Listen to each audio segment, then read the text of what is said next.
Ó, o tema da apresentação é basta, já deu. Como ter uma vida mais realizada e parar de procrastinar.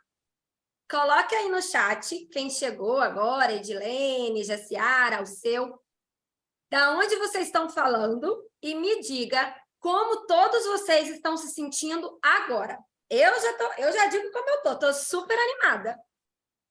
Quero dar boas-vindas a todos vocês e agradecer, principalmente as pessoas... Ó, São Paulo, prazer. E, principalmente, parabenizá-los por terem chegado na hora certa. E, ao longo da apresentação, provavelmente vão chegar outras pessoas. E não sei se vocês conhecem, quem chegou depois. Estão aqui meus pais, Rutilene e Eber. Pessoas muito queridas, o meu noivo, Felipe. Diversas pessoas aqui que eu tenho muita consideração e agradeço pela presença. Com certeza, haverá vários insights para todos vocês aqui nessa aula. E, antes de tudo, eu quero parabenizar todos vocês por estarem aqui em busca do autoconhecimento.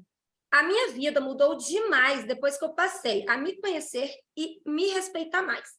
Com certeza, eu passei a produzir muito mais e passei a ter inúmeras realizações, tanto pessoais quanto profissionais. Por exemplo, meus relacionamentos melhoraram, não só o amoroso. A minha forma de planejar e organizar o meu trabalho também melhoraram demais. A agilidade, então, nem se compara. Sem sombra de dúvidas, eu não estaria falando aqui com vocês por insegurança e medo de julgamento. Enfim, resumindo, são inúmeros os benefícios. Parabéns por você estar buscando isso para você também. Eu vou compartilhar aqui o slide com vocês. Vocês estão vendo direitinho? Sim. Perfeito. Sim, sim. E agora eu vou compartilhar uma historinha muito rápida com vocês, que foi a minha maior e mais recente procrastinação, que é sobre o meu mestrado. Eu fiz as 1000 etapas em 2019 e eu entrei em 2020. Porque eu tinha pretensão de fazer um outro concurso, que era titular de cartório, para ser registradora, tabeliã.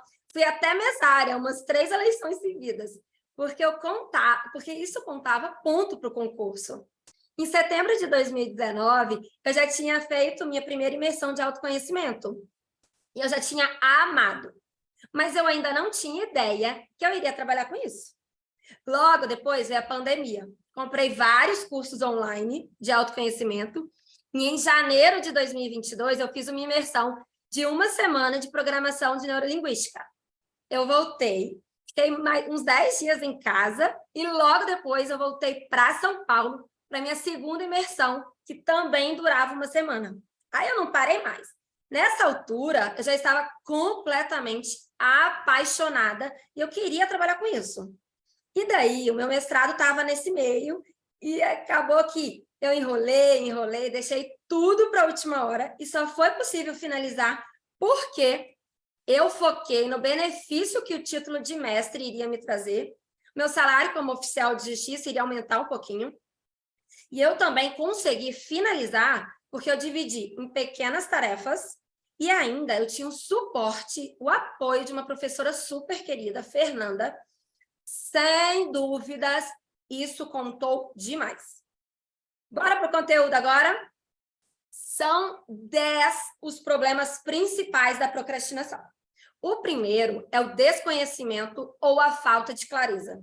Nas minhas pesquisas, eu fiquei surpresa com o desconhecimento em relação à procrastinação. Muitas vezes, as pessoas não sabem o que é procrastinar. E sem a consciência e a identificação, elas não conseguem sair do lugar. E a premissa fundamental é a pessoa ter um sonho. Você já tem algum sonho em mente? Depois eu quero saber. E o ideal é você transformar esse sonho em objetivo. E assim, logo a gente vai definir metas, prioridades. Porque uma pessoa que não tem clareza sobre as medidas concretas a serem tomadas, é muito mais fácil ela se sentir totalmente perdida e procrastinar. O segundo grande problema é a falta de motivação. muitas vezes os profissionais não têm, eles têm muitos projetos e muitas ideias, mas eles lutam para encontrar a motivação necessária para começar. E geralmente não se sentem motivados o suficiente para agir. O terceiro grande problema é a dificuldade em lidar com distrações. É muito comum que as pessoas tenham muitas distrações no ambiente de trabalho e em casa, principalmente quem trabalha com home office, o que pode tornar mais difícil manter o foco nas tarefas importantes. O quarto problema é o perfeccionismo. Ixi, esse é muito comum. E alguns profissionais, eles podem ter uma visão muito idealista das suas tarefas, o que leva ao perfeccionismo. Porque elas acreditam que não conseguirão realizar uma tarefa com perfeição e acham que nunca está bom o suficiente. Daí acabam também procrastinando. O quinto problema muito comum é a falta de autoconfiança ou segurança. É a pessoa que não confia em suas habilidades e capacidades. E, geralmente, isso impede a pessoa de agir. O próximo problema está muito associado ao que acabamos de falar, e é o medo do fracasso. Isso porque o medo de falhar, ele pode impedir as pessoas de tomarem as medidas necessárias para alcançar os seus objetivos. E elas costumam ter medo do resultado não ser aquele esperado. O quinto problema muito comum é a falta de um planejamento de ação. Isso também pode levar à procrastinação, pois a pessoa não sabe por onde começar muitas vezes, ou não sabe como organizar as suas tarefas, sobretudo as suas prioridades. O que leva a uma sensação de sobrecarga ou ainda uma confusão sobre o que precisa ser feito. Isso geralmente ocasiona um sentimento constante de frustração por nunca realizar o que a pessoa deveria realizar. E o oitavo problema é a falta de disciplina, o que pode levar uma pessoa a adiar tarefas importantes em prol de atividades mais prazerosas e imediatas. Ainda mais na modernidade líquida na qual vivemos, já dizia Bauman, uma sociedade muito fugaz e frágil, e daí o imediatismo está muito presente. O nono problema é a falta de energia, gerada por um estilo de vida pouco saudável, má alimentação, falta de sono. Isso tudo pode prejudicar a energia e a produtividade e, obviamente, gerando a procrastinação. E daí a pessoa se sente cansada, com sono, sem energia para agir. O último problema que eu vou abordar aqui é a distorção do tempo. Nossa, essa acontecia direto comigo.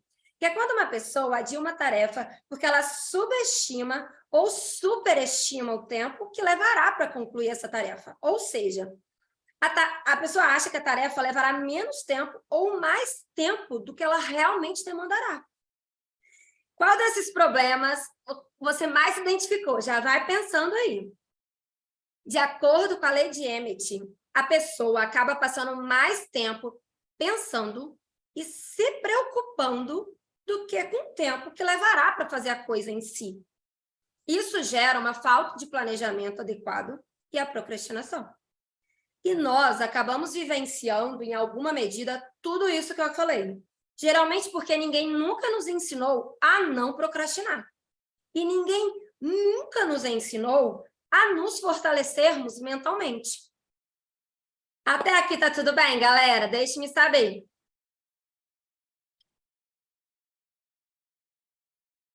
Perfeito. Dando continuidade, vou abordar agora os efeitos da procrastinação.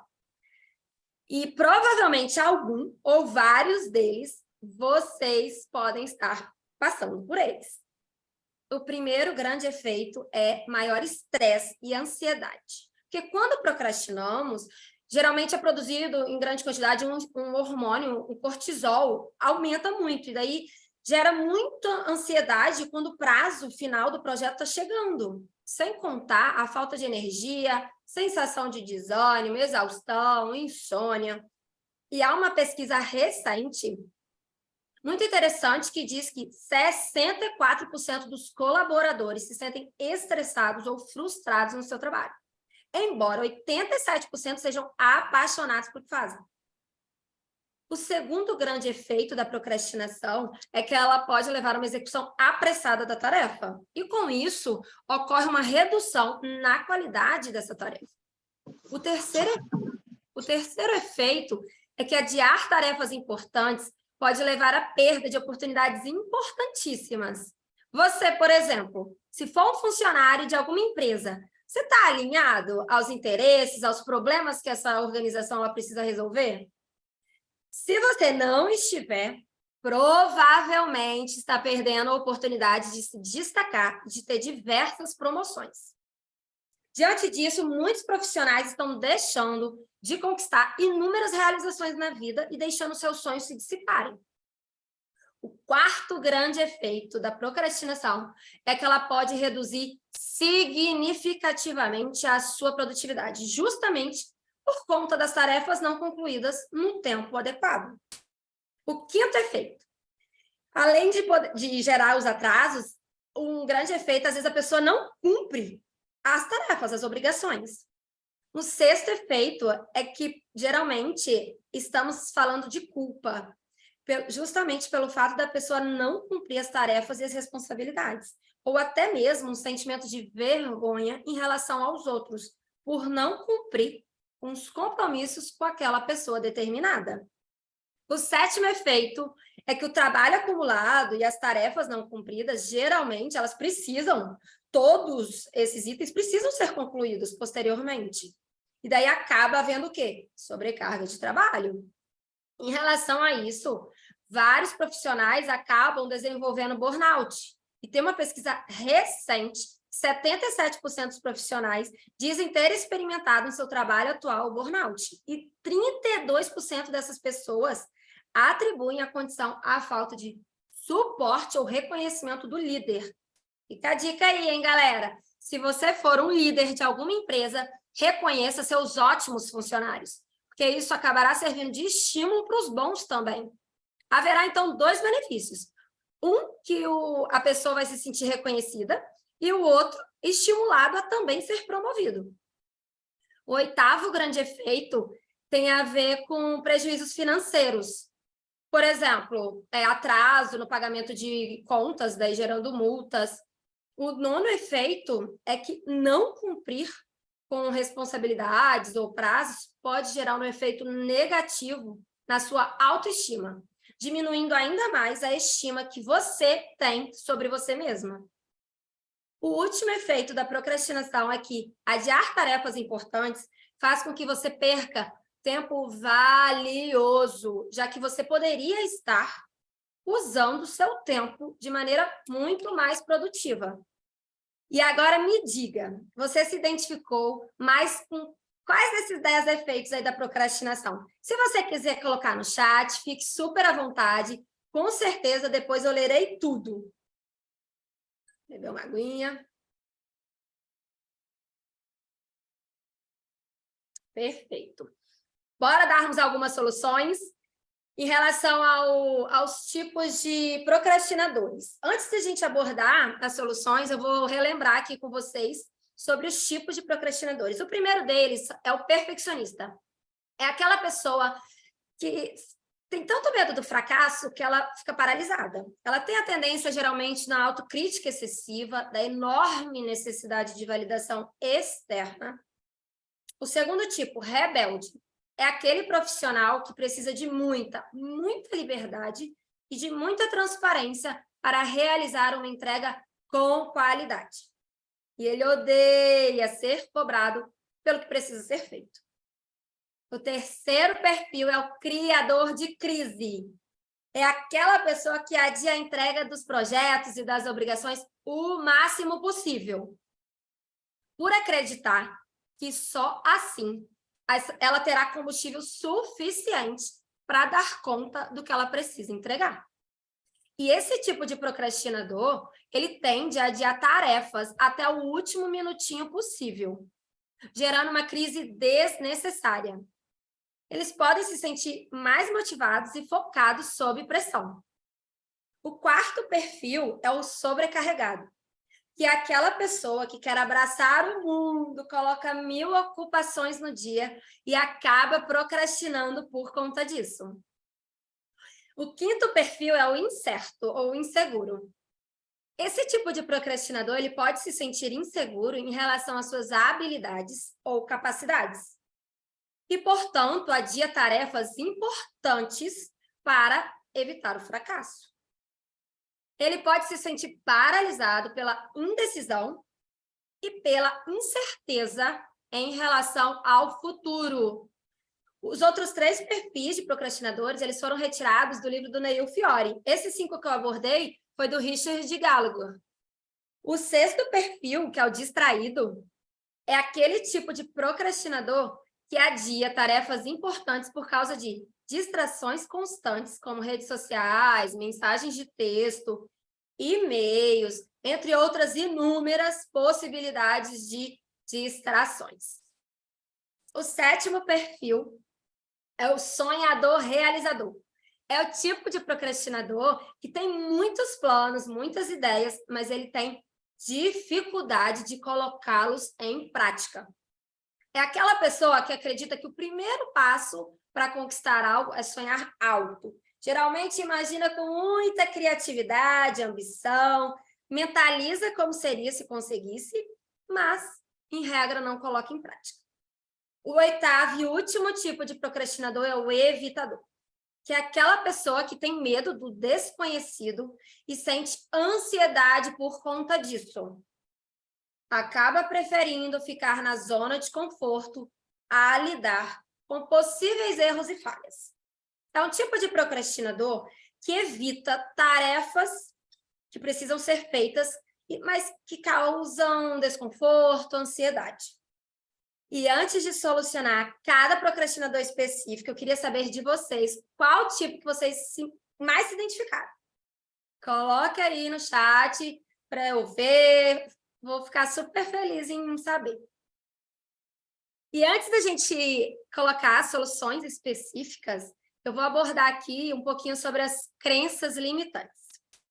E o que acontece? A primeira coisa que devemos fazer é praticar a autoobservação ou a autoconsciência. Ou seja, você deve identificar os seus pensamentos negativos e distorcidos que estão contribuindo para a procrastinação. E isso é muito particular, individual de cada um. E então, o ideal é que você faça isso diariamente para aumentar a sua consciência. Ver tudo o que te limita, tudo o que tem contribuído para você procrastinar. E daí a segunda questão é você buscar evidências que sustentem ou contradigam, usando exatamente o pensamento crítico. A terceira recomendação é que você desenvolva um diálogo interno positivo. Em vez de se criticar por seus erros e imperfeições, trate a si mesmo com gentileza e compaixão. A quarta e importantíssima orientação é o ideal é que você mude o foco da perfeição para o progresso. Em vez de se preocupar em fazer tudo perfeito, concentre-se em fazer o melhor que você pode neste momento e vá melhorando aos poucos, com a prática. A quinta estratégia é você praticar ação deliberada. Essa terminologia, ela surgiu em 1974 com o Anders Ericsson, e ele diz que a chave para o sucesso em qualquer campo é a prática intensa e deliberada por um período prolongado de tempo. Você já ouviu falar na prática de algo por 10 anos ou 10.000 horas? Então, essa ideia veio do livro dele e foi amplamente difundido em 2018, quando ele escreveu o livro com Robert Hoffman e outros autores. E informa que é necessário ter um esforço consciente e focado para melhorar continuamente uma habilidade, em vez de simplesmente você ficar repetindo a mesma ação. Logo, comece a agir agora mesmo, mesmo que você não se sinta totalmente preparado ou motivado. E, geralmente, a ação, os resultados da ação, faz com que você se motive mais. Pode ter certeza que isso vai acontecer. Jerônimo Telmi, ele fala uma técnica que, sem dúvidas, foi muito útil para a minha vida e que ela faz com que eu não enrole. Ele retirou essa técnica da Lilian, ele nem lembra o sobrenome da Lilian, que é a seguinte: você falar para você mesmo, 3, 2, 1, agora. Fale isso para as coisas que você já faz naturalmente. Por exemplo, antes de você levantar da cama, fala 3, 2, 1 e levanta. E também comece a fazer isso para os hábitos que você deseja construir. Os hábitos a gente vai se aprofundar daqui a pouquinho sobre esse tema. Daí, quando você começar a falar essa frase, haverá conexões neurais que lhe ajudarão nesse processo. E cada vez que você repetir essa frase, vai reforçando essa mesma trilha neural. E cada vez menos você vai entrando em ação e não procrastinando. E aí, curtiram essa dica? Faça um teste essa semana para ver se funcionam para vocês, que eu vou com certeza amar saber e me contem na semana que vem. E agora vamos entrar nas partes, na parte de solucionar os tipos específicos de procrastinadores. Em relação ao perfeccionista, Gallagher coloca no seu livro que uma das questões principais é negociar as prioridades. Ele também fala em dividir em partes menores e mais gerenciáveis.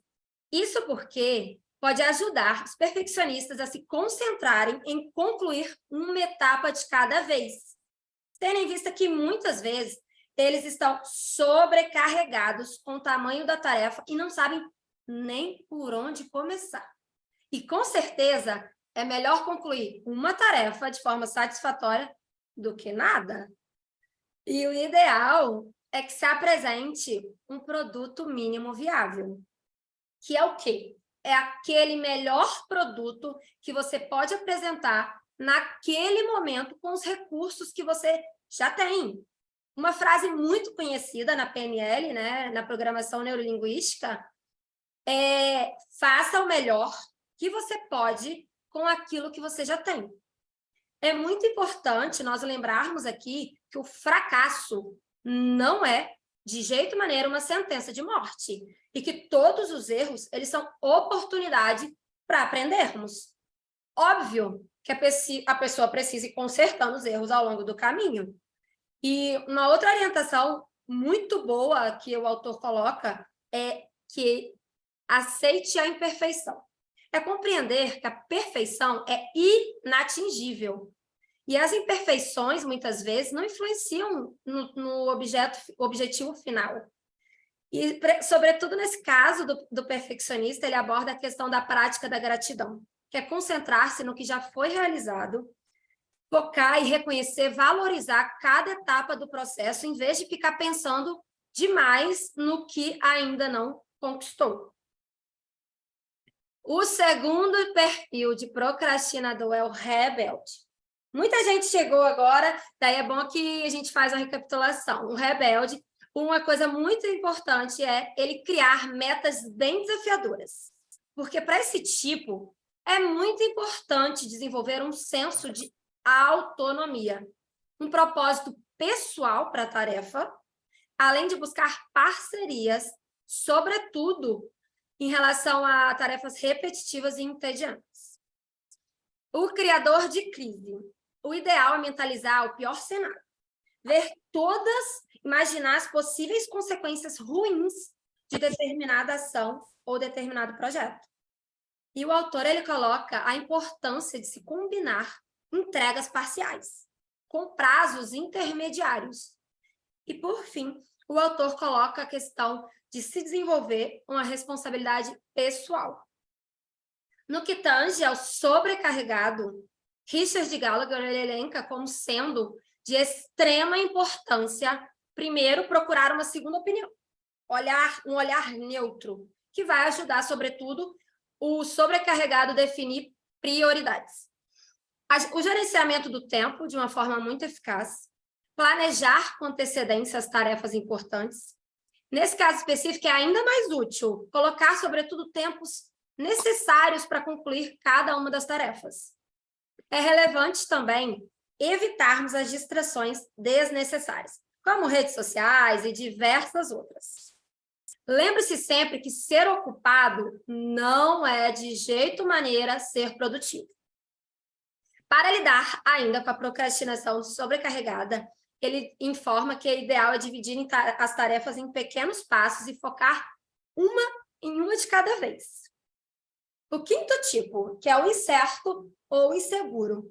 O autor ele sugere que o ideal é a pessoa que desenvolver habilidades de tomada de decisão e encontrar maneiras de aumentar a confiança em si mesmo. Os outros 3 perfis, eles foram retirados do livro do Neil Fiore. Em relação ao distraído, Fiore ele coloca que o ideal é a gente identificar, antes de tudo, quais as distrações que estão impedindo você de se concentrar, para então, depois, serem tomadas medidas para evitar ou reduzir as distrações. Isso pode incluir desativar notificações de telefone, usar um aplicativo de bloqueio de distrações, tem um aplicativo chamado App Block. Eu mesmo costumo usar o Não Perturbe, agora está no Não Perturbe, inclusive, que é muito mais fácil para você conseguir entrar em flow, no fluxo. Outras recomendações muito importantes, ele coloca fechar a porta do escritório, ou também usar fone com cancelamento de ruído, extremamente úteis. Ele aborda a questão da meditação, mindfulness, que ajuda principalmente na manutenção do foco e na concentração. Ele também coloca a técnica do foco único, uma tarefa de cada vez, com cronograma e horários específicos, além de evitar as multitarefas. Que seria o quê? Porque quando há multitarefas, você paga pelo custo da mudança, é o preço mental de a interrupção no desempenho de uma tarefa para outra. E tem um estudo científico realizado em 2005, se eu não me engano, que usaram software de rastreamento das atividades no computador dos funcionários da empresa e descobriram que, em média, as pessoas mudavam de tarefa a cada 3 minutos e 5 segundos, com uma mudança de tarefa ocorrendo 40 segundos em alguns casos. Ou seja, é bom não ter tanta aba de computador aberta. David Mayer, ele também fez um estudo que a pessoa pode levar de 2 a 3 segundos para recuperar a concentração na tarefa original. Voltando aos ensinamentos de Fiore, ele coloca que o procrastinador distraído pode se beneficiar da prática do autocontrole e da autodisciplina, para evitar justamente a tentação de distrair. Ele coloca, por exemplo, conte até 10 antes de verificar o telefone. Será que você consegue fazer isso? Defina, por exemplo, um temporizador para você limitar o tempo da sua atividade de lazer. Essa é outra técnica que o autor coloca. E defina também um horário específico para visualizar e-mail ou rede social. Por exemplo, vou ver todo dia às 7 da manhã meus e-mails. Fiore, por fim, sugere mudar a mentalidade de devo fazer para vou fazer.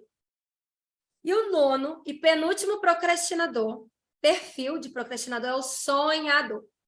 Para esse tipo, Neil também indica técnicas para manter o foco, como meditação, e ele elenca, sobretudo, a questão do Pomodoro, que é uma técnica desenvolvida por Francesco Cirillo na década de 1980, que equivale a cada 25 minutos de foco, sem interrupções ou sem distrações, a pessoa descansa 5 minutos. E a cada 4 pomodoros completos, a pessoa faz uma pausa maior, de geralmente entre 15 a 30 minutos. E aí, você depois recomeça o ciclo. Tem um temporizador, é só colocar no Google, bota Pomodoro, temporizador, que daí você consegue fazer 25 minutos, aí depois descansa 5. E ainda o autor ele elenca outras técnicas muito importantes, como visualização do sucesso, que daí a pessoa visualiza o resultado final das metas, costuma manter a pessoa bem concentrada, bem motivada, focando em cada etapa do processo até o resultado final. Um propósito maior, isso ajuda muito o sonhador a se sentir mais motivado e a não procrastinar. Fiore coloca ainda a necessidade de fazer um planejamento de ação, que é o quê? Se beneficiar colocando todos os detalhes, as etapas necessárias para atingir aquele objetivo desejado. Isso pode, inclusive, ele vai passar a se sentir mais organizado e se concentrar nas tarefas necessárias. Ademais, o ideal é praticar a automotivação, encontrar maneiras de se motivar e inspirar a trabalhar em seus objetivos, mesmo quando não haja pressão externa.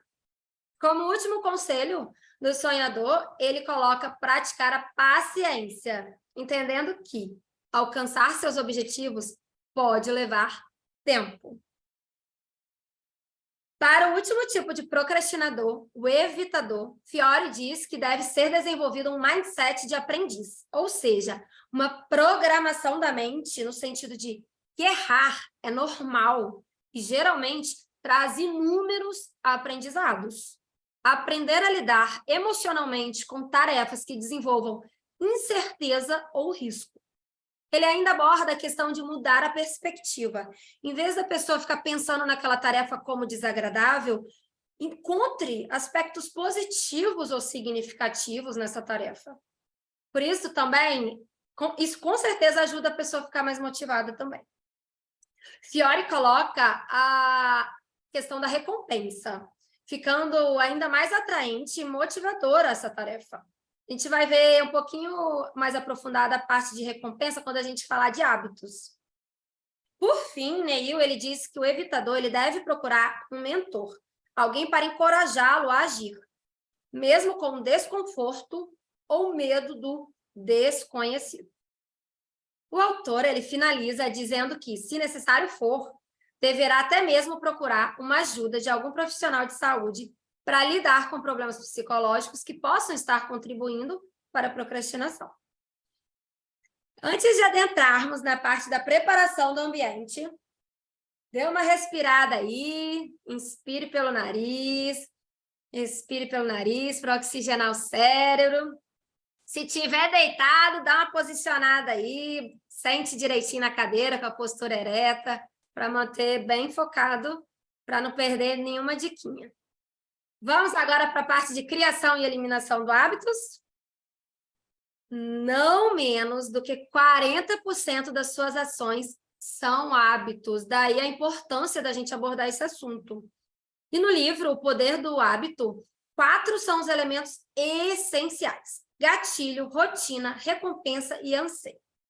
O gatilho, o primeiro elemento, é o estímulo que dispara o hábito. Pode ser uma ação, um lugar, uma pessoa ou um evento que desencadeia uma resposta habitual. A rotina é a parte do hábito que é realizada automaticamente, sem pensamento consciente. Pode ser uma ação física ou mental, como comer um doce ou se preocupar com algo. O terceiro item é a recompensa. A recompensa é o que o cérebro recebe pelo comportamento habitual. Pode ser um sentimento de prazer, alívio de estresse ou qualquer outra coisa que o cérebro considere valiosa. Anseio ou desejo. O anseio é a motivação subjacente que impulsiona o comportamento habitual e pode ser o desejo de se sentir bem, evitar o desconforto ou obter uma recompensa específica. Duhigg afirma que o anseio é a parte mais importante do hábito, pois é o que motiva a rotina e é responsável por mantê-la em andamento. Ele sugere que para a gente mudar hábitos é preciso identificar e compreender os anseios que estão por trás desses hábitos. E ao fazermos isso, podemos substituir uma rotina por outra, que atenda ao mesmo anseio, mas de uma maneira muito mais saudável e produtiva. Para criar novos hábitos saudáveis, Duhigg sugere escolher um gatilho específico e uma rotina desejada para realizarmos automaticamente. É importante escolher uma recompensa que seja significativa para você e associá-la à nova rotina para fortalecer o hábito cada vez mais. E para serem construídos hábitos saudáveis, o gatilho ele deve ser, óbvio, uma rotina fácil, uma recompensa prazerosa. Por exemplo, a minha água está aqui. Quando você fica olhando para a água, você bebe o triplo. Isso já tem um estudo científico sobre isso. E, por exemplo, o anseio atrativo, que é o estímulo já pensando na recompensa, no prazer, e geralmente gera o hormônio da dopamina. E o contrário também é verdadeiro, no caso de eliminação de hábitos. Por exemplo, gatilho invisível, quando a pessoa está estressada, por exemplo, vai para a rede social. Você tem esse gatilho? Rotina difícil, para comer menos.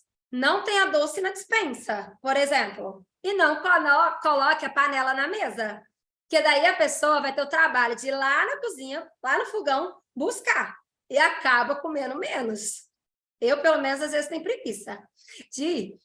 Para acordar mais cedo, por exemplo, coloca o celular numa escrivaninha ou até em outro quarto, porque daí a pessoa vai ter que levantar e vai rapidinho acordar. Por último, anseio abominável. Para eliminar hábitos não saudáveis, temos que identificar o gatilho que desencadeia esse hábito. Em seguida, experimente novas rotinas que satisfaçam o mesmo desejo e, finalmente, recompense-se com algo positivo.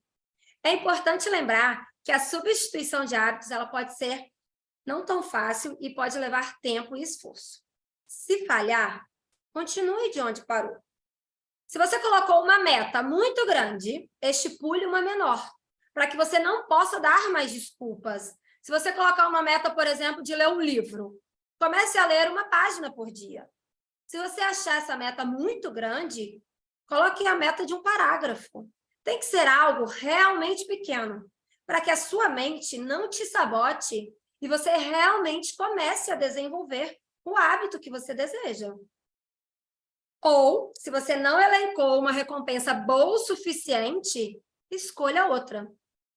Algo bom o suficiente para que você pratique e repita até que se torne automático e incorporado no seu dia a dia. Da mesma forma, para eliminar hábitos não saudáveis, é preciso ter paciência e persistência, pois poderá levar tempo e esforço para você conseguir substituir por outros mais saudáveis. Outro autor muito top sobre o assunto é James Clear. De acordo com ele, 4 são as leis para eliminarmos hábitos não saudáveis e conseguirmos estabelecer hábitos produtivos e saudáveis. 1. Faça o hábito óbvio. Torne o hábito que você deseja estabelecer o mais óbvio possível. Isso pode envolver coisas como coloque sua roupa de ginástica em um local visível, na sua casa, para que você consiga lembrar de fazer o exercício diariamente ou algumas vezes na semana. Teve uma época, por exemplo, na minha vida, que quando eu estudava para concurso, eu dormia com a roupa de malhar. Porque eu acordava, eu malhava, era 5h30 da manhã. Daí, se eu dormisse com a roupa de malhar, eu tinha mais 5 minutinhos para dormir. Enfim, torne óbvio. 2, faça o hábito atraente. Torne o hábito que você deseja estabelecer mais atraente do que o hábito que você deseja eliminar. Isso pode envolver coisas como, depois de uma semana de exercícios regulares, exercícios físicos, recompense-se com uma sobremesa saudável. Tem alguns chocolates na Cacau Show, se eu não me engano, acho que é de amêndoas ou de castanha, que são muito bons, nem parece que é zero, tá? Já fica a dica aí. E em vez, por exemplo, de comer alguma coisa não tão saudável. Faça o hábito fácil, que é o quê? Tornar o hábito que você deseja estabelecer mais fácil do que o hábito que você deseja eliminar. Isso pode envolver coisas como escolher uma atividade física que você realmente goste, em vez de você se forçar a fazer algo que você não gosta. Por exemplo, não gosto de malhar, mas eu amo fazer tênis. Então, vá fazer tênis. Melhor, sem dúvidas, do que não fazer nada. 4, faça o hábito satisfatório. Torne o hábito satisfatório para você. Isso pode envolver coisas como acompanhar o progresso e comemorar as conquistas, para que você se sinta mais motivado e tenha cada vez hábitos mais saudáveis. E a dica master que eu mais gosto é defina o seu horário mais produtivo. Você sabe qual que é o seu? É de manhã? É de tarde? É de noite? Se você não souber, comece a se observar. Que horas que você mais rende, qual é o momento que o seu pico de performance está lá no alto, e a principal atividade que vai te colocar na direção que você deseja ir, né? O objetivo traçado, começa essa atividade nesse horário. Por exemplo, em relação à criação de hábitos, o ideal é você fazer nesse horário mais produtivo, que você vai ter mais energia e menos esforço. E agora, vamos definir as metas. A meta coloca um prazo desafiador para você concluir. A gente vai usar uma técnica americana aqui chamada SMART, que é o quê? É um acrônimo que a letra S, por exemplo, a primeira, ela significa específica. O que você deseja para a sua vida? E o S de específico é porque o nosso cérebro ele não entende quando falamos em generalizações. Daí a meta ela deve ser específica. O M é de mensurável. Tenha sempre indicadores para você medir. Por exemplo, o que precisa acontecer para você se sentir, sei lá, bem profissionalmente? A pessoa vai estar recebendo 20 mil reais por mês? Como vou saber que você chegou lá? Tem que ser mensurável, ter medições. O A é alcançável ou atingível. É a esperança da realização. É possível de se alcançar? Por quê? Não dá para colocar algo estratosférico, fora do seu alcance atual. Relevante. A meta ela também deve ser relevante. Por que é importante para você? Qual o propósito de você fazer tal coisa? Isso ajuda muito a pessoa a ser congruente. Por último, o T, que é o tempo, baseado no tempo. O prazo para a realização. Quando? Até quando isso vai acontecer? E daí agora a gente já formou, né, o SMART, e até semana que vem, o que você pode fazer, por exemplo, para você sentir que você está caminhando em direção ao seu objetivo? Resumindo, as metas elas têm que ser específicas, mensuráveis, alcançáveis, relevantes e com prazo definido. E o ideal é quebrar em pequenas tarefas e ter clareza sobre os chamados milestones, que são o quê? Steps, são marcos para você ir alcançando até chegar ao objetivo final. E isso tudo vai te ajudar a se concentrar mais nos seus objetivos específicos, avaliar o seu progresso e sempre tenha clareza do benefício que você vai conquistar. Isso é muito importante.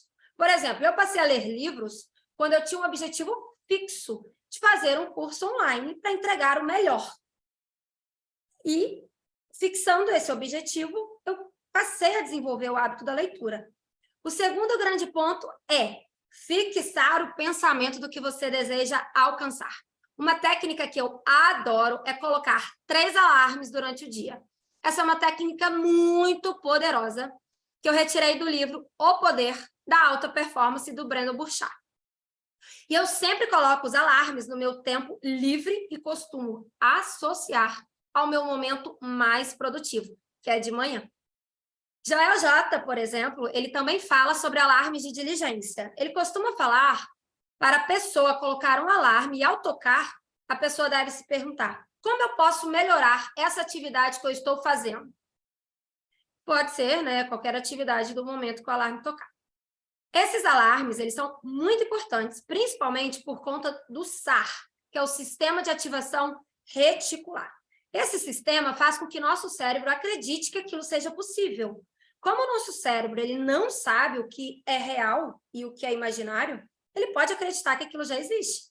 Por exemplo, quando você vai comprar algum carro, com certeza você passa a enxergar aquele carro em todos os lugares. Você só vê aquele carro na rua. E isso se dá por conta desse sistema de ativação reticular. Enfim, uma vez definida a meta e fixado o pensamento, agora foque no planejamento reverso, que é o quê? É a estipulação das ações de trás para frente, para que você consiga concluir a meta no prazo estipulado. A questão do planejamento reverso, eu coloquei aí no slide para vocês acompanharem. Por exemplo, daqui 15 dias, eu vou lançar, é um exemplo, né? Vou lançar um e-book. Daqui 10 dias, colocar o e-book na plataforma de vendas. daqui 5 dias, formatá-lo. Amanhã, começar a escrevê-lo. Hoje, listar os tópicos do e-book.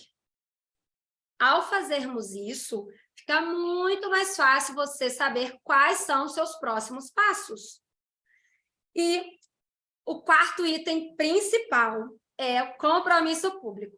Ou seja, compartilhe esse prazo com pessoas da sua confiança. Podem ser líderes, amigos, familiares ou até mesmo nas redes sociais. Isso funciona como uma alavanca. No exemplo acima, a questão do compromisso público, por exemplo, seria divulgar nas redes sociais que daqui 15 dias vai ser lançado um e-book, 20 formas de ganhar dinheiro, por exemplo. Provavelmente a pessoa vai fazer para não sentir vergonha, não ficar se sentindo culpada, aumenta a chance da execução. E se quiser ainda um maior senso de urgência, crie uma lista de espera. Quem estará com você? Peça ajuda. Essa é uma ferramenta poderosíssima.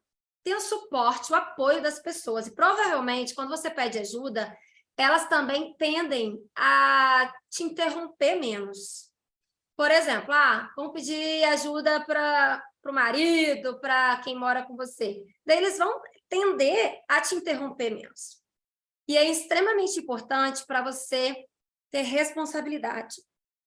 Já indo para o final, vou fazer um paralelo entre o compromisso público e a lei de Parkinson.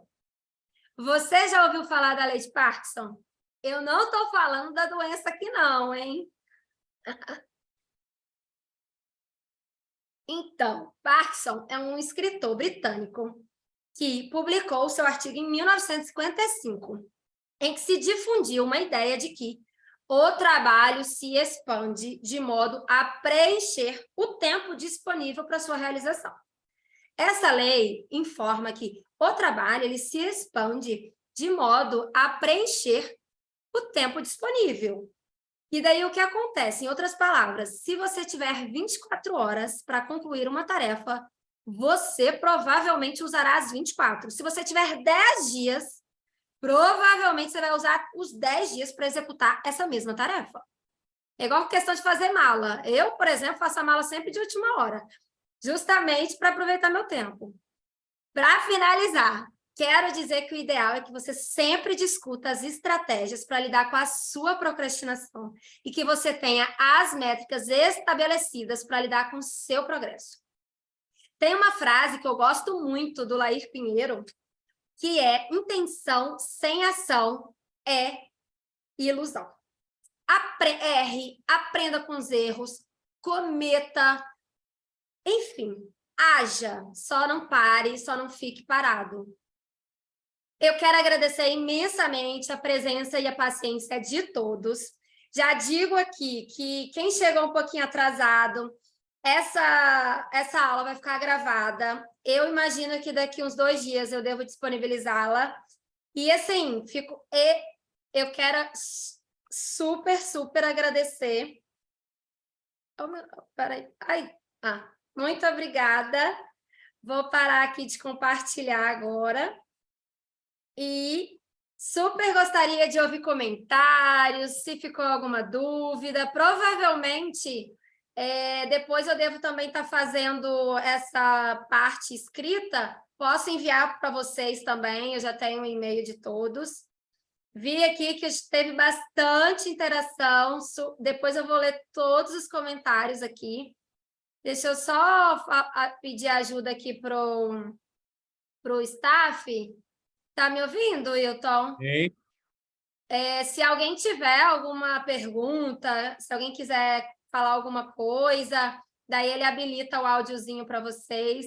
Super amei a presença de todos. Nossa, teve a hora que deram 35 pessoas. Para mim, a primeira vez, eu fiquei super feliz.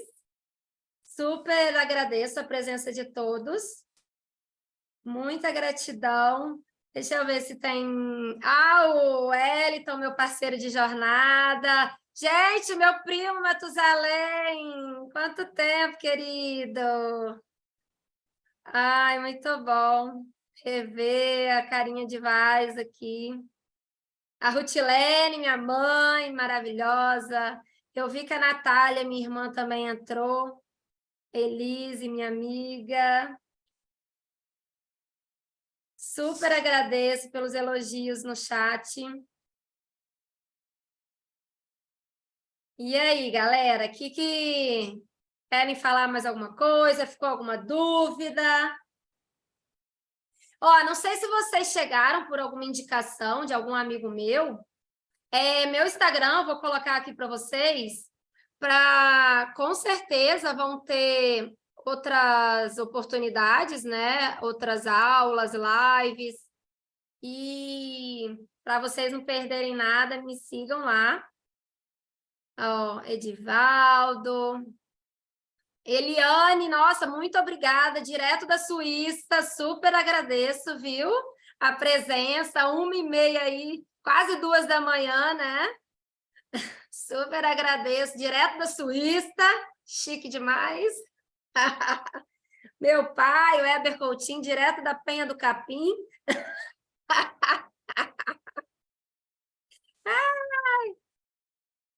Muito obrigada. Olha, desejo a vocês uma boa noite, uma noite super abençoada a todas. Ah, a Cíntia também apareceu, minha cunhada.